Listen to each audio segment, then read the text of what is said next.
아, 애써서 여러분 잘 읽고 계신가요? 애써도 사실은 뭐 워낙에 유명한 스토리라서 주일학교 때부터 많이 읽고 또 듣고 익숙한 유명한 스토리라서 뭐 읽는 데는 큰 어려움이 없을 거라 생각합니다. 그럼에도 불구하고 에스더를 통해서 하나님께서 우리에게 전달하고자 하는 분명한 메시지가 있을 거라 생각합니다. 저는 한 질문을 가지고 좀 풀어가려고 하는데요. 에스더가 어떻게 해서 왕후가 될 수 있었을까요? 그렇게 될 수밖에 없는 상황이 있었을까요? 물론 주님이 하셨다라고 이야기하면요, 뭐 더 이상 생각할 거 없죠. 주님이 하셨죠. 그러나 주님이 어떻게 행하셨을까요?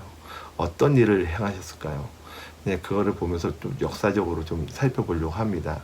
에스더는 이제 외삼촌이 모르드게죠. 모르드게는 어떻게 해서 또 이제 페르시아죠, 바벨론 지역에 정착하면서 살게 되었을까요? 그 이유는 이제 그 스토리가 이제 에스더 2장에 나와 있죠. 바벨론 왕 느부갓네살 왕에게 사로잡혀갔다.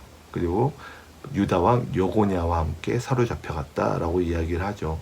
유다 왕 요고냐는 누구일까요? 바로 요야긴입니다. 요야긴은 바벨론 2차 포로트에 끌려간 왕입니다. 그때 바로 모르드게가 같이 끌려간 사람이죠. 그래서 그때부터 계속 정착했던 것 같습니다. 그때부터 계속 정착하면서 이제 살게 되었는데, 이제 그때 조카 이제 에스더와 함께 이제 살게 되었죠.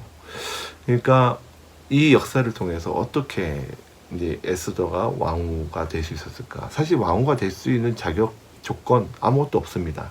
왜냐하면 일단은 이방인이에요. 페르시아 입장에서는 이방인입니다. 그러니까 유대인이었죠. 그리고 이 당시 법도에 의하면 왕후가 뽑히기 위해서는요, 이제 뽑히는 조건 중에 하나가 이 당시 7개의 가문, 귀족 가문 중에서 한 사람이 뽑혔어야 했어요. 그러니까 그 나라의 법도였죠.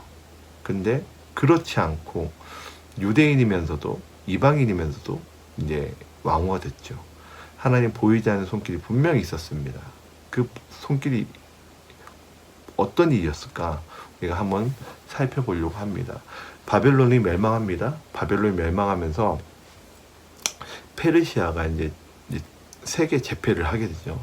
그 당시 고레스 왕이었는데, 고레스 왕이 이제 칙령을 내리면서 많은 이민족들을 이제 고향으로 돌아가게 합니다. 그게 바로 고레스 칙령이고, 유대인들도 대거 예루살렘으로 귀환하게 되죠.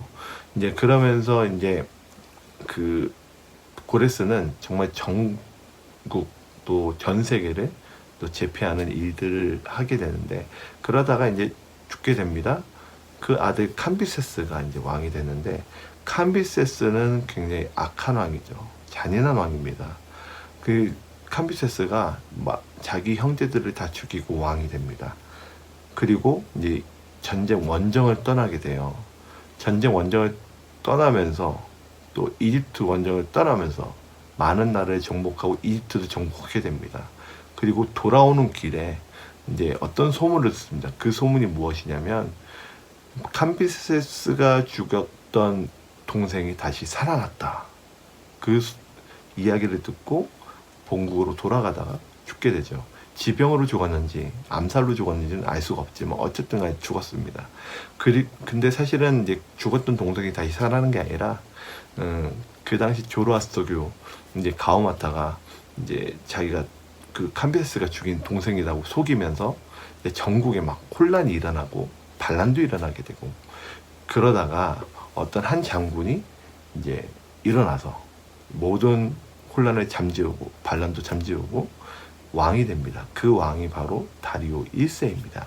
이 다리오 1세는 에스라에 나온 이제 성전 재건 편지를 받았을 때 성전 재건을 허락하고 재건을 완공시킨 에스라에 나온 그 다리오입니다. 그리고 다리오 1세는요, 굉장히 유명한 이제 일화가 있는데, 스토리가 있습니다. 전쟁이죠. 이게 세계사적으로 굉장히 유명한 전쟁이죠. 그러니까 그 이제 그리스 원정길을 가게 됩니다. 그리스를 정복하기 위해서 원정길을 가는데 마라톤 원정길 전쟁에서 대패를 합니다. 그리고 돌아오죠. 그리고 4년 뒤에 다리오 1세는 죽습니다.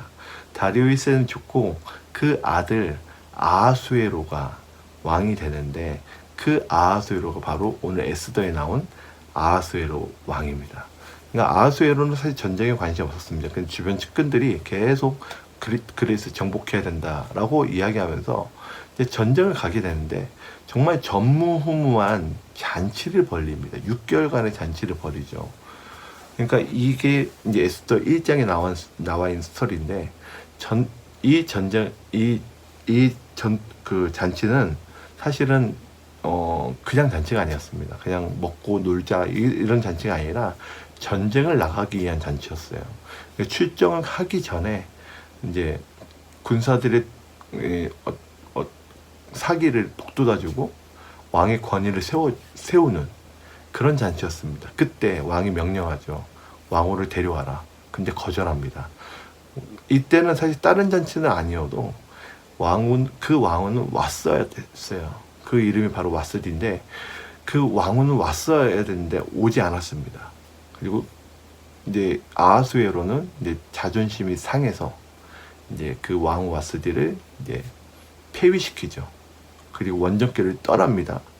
원정길을 떠나가 이제 맨 처음에는 전쟁에 승리하는 것 같다가 살라미스 해전에서 또 그 아버지처럼 대패를 하고 돌아오게 되죠. 그러니까 아하수에로의 그 심정, 이제 왕후 와스디에게 거절을 당하고, 그리고 전쟁에서 대패하고, 정말 자존심이라고는 정말 낮아질 낮아진 그 왕에게 또 신하들이 어떤 말도 안 되는 제안을 합니다.